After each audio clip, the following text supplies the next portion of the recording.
his opening remarks. Palakpakan po natin, please welcome Mr. Marvin Sule! Hello, Nicole. Hello! Magandang hapon sa inyong lahat. Thank you. Salamat sa inyo. Salamat for being here. I am Marvin Sule. Ako po yung bunsong anak ni Boss. So, sana si Boss ay makadaan mamaya. Kami po ay pusong lubog talagang nagpapasalamat sa inyo ay mga kamega. This is our 6th National Sardines Day.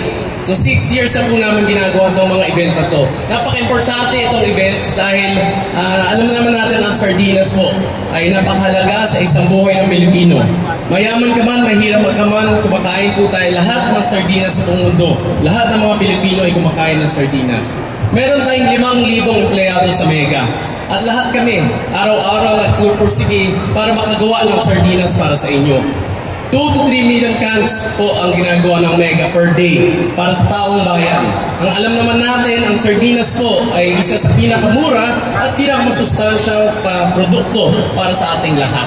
At nandito tayo ngayon para i-celebrate yun. Make sure, ipagbigay natin ang ating respect, ang simpleng sardinas. So, sana po matuwa kayo today sa mga hinanda namin sa inyong lahat. Sa mga iba pa dyan, pwede po ba kayong pumasok.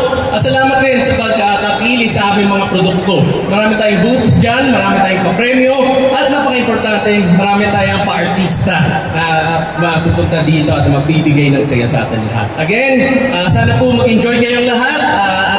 Happy Mega National Sardines Day.